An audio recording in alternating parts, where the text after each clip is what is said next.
Selamat datang kembali.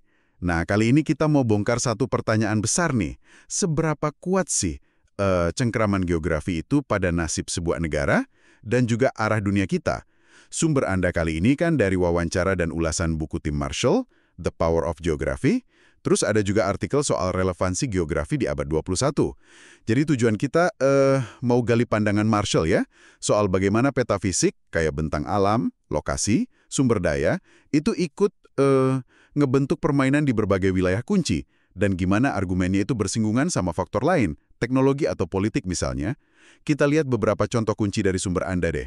Iya, betul. Jadi, benang merah dari Marshall ini muncul di semua sumber Anda. Intinya gini, geografi itu bukan takdir mati. Dia nggak setuju sama determinisme keras gitu. Tapi geografi itu fondasi yang sering banget dilupakan, yang membatasi sekaligus mempengaruhi pilihan sebuah negara. Ibaratnya, negara mungkin bisa bengkokin jeruji penjara geografisnya, tapi ya tetap aja nggak bisa keluar dari sel itu gitu kan. Contoh gampangnya, Ethiopia, mereka bisa bangun bendungan raksasa karena ia punya sungai besar. Tanpa sungai itu, opsi itu yang nggak ada sama sekali, mustahil. Oke. Mari kita bedah nih. Mulai dari contoh pertama aja ya. Australia. Sumber Anda kan menyoroti posisi uniknya nih. Benua yang terisolasi, luas banget. Tapi penduduknya numpuk di pesisir aja. Nah, sekarang Australia kayak kejepit gitu ya.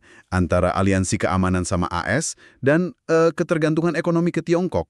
Geografinya jadi ngebentuk strategi sekaligus kerentanannya gitu. Tepat.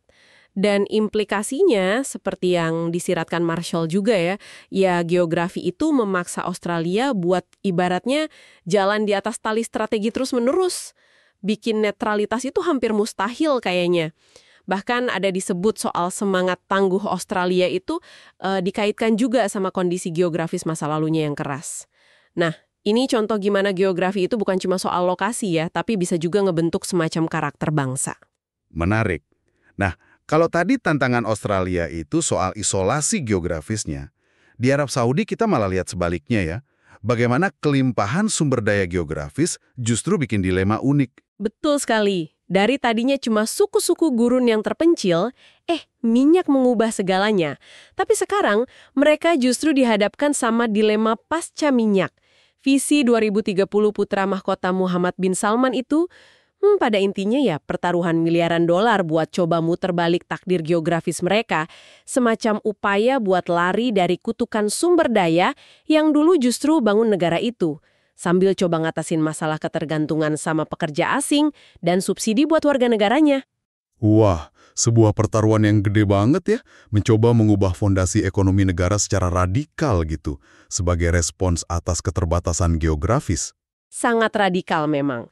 Nah, dari dilema sumber daya, coba kita geser sedikit ke kekuatan yang datang dari kontrol atas sumber daya geografis. Kita lihat Ethiopia deh, yang sering dijuluki menara air Afrika. Oh iya, ini menarik nih.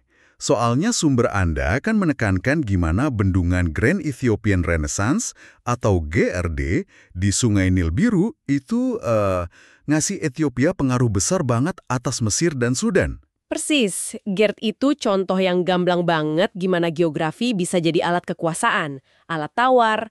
Di satu sisi, ada potensi konflik perebutan air yang sangat nyata. Tapi di sisi lain, ada juga potensi transformasi ekonomi yang gede banget lewat pembangkit listrik tenaga air atau PLTA. Jadi, satu fitur geografis aja, Sungai Nil Biru itu jadi pusat percaturan kekuatan regional. Jadi satu bendungan aja bisa jadi alat geopolitik sekuat itu ya? Loh terus, dari sungai di bumi, Marshall malah bawa kita ke ranah yang benar-benar baru, luar angkasa. Tapi sebagai geografi baru yang punya fitur unik, coba bayangin deh medan gravitasi itu kayak medan yang nentuin biaya aksesnya, atau orbit satelit tertentu itu jadi semacam jalur pelayaran, atau titik strategis yang diperebutkan, mirip kayak selat di lautan bumi kita. Persaingan negara besar kayak AS, Tiongkok, Rusia itu udah mulai panas di sana, mencerminkan persis geopolitik di bumi. Dan ini jadi krusial banget ya, karena kita kan bergantung banget sama satelit buat komunikasi, perbankan, militer. Tapi hukumnya katanya tertinggal. Bulan misalnya itu nggak cukup buat ngatur potensi konflik atau bahaya dari makin banyaknya satelit dan sampah antariksa di atas sana. Ini ibarat arena geografis baru yang aturannya belum jelas sama sekali, sementara teknologinya terus aja melaju kencem. Oke, jadi apa nih benang merahnya buat Anda? Kalau kita pahami geografi, seperti yang ditekankan juga di artikel Media Indonesia itu, kayaknya jadi punya kacamata khusus gitu ya buat baca isu global yang rumit. Mulai dari perubahan iklim, distribusi sumber daya, sampai dinamika populasi.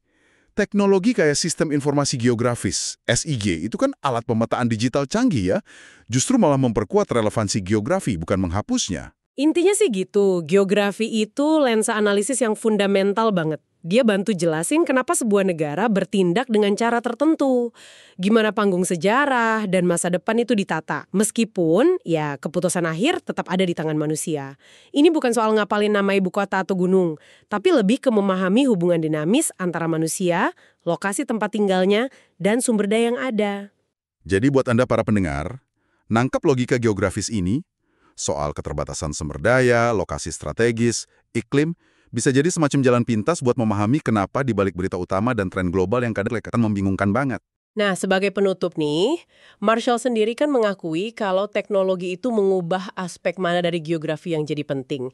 Mengingat laju perubahan teknologi yang gila-gilaan sekarang ini, coba deh Anda renungkan kira-kira kendala atau mungkin peluang geografis masa depan apa ya yang mungkin muncul yang saat ini bahkan belum kepikiran sama sekali oleh kita. Sesuatu buat Anda eksplorasi lebih lanjut mungkin.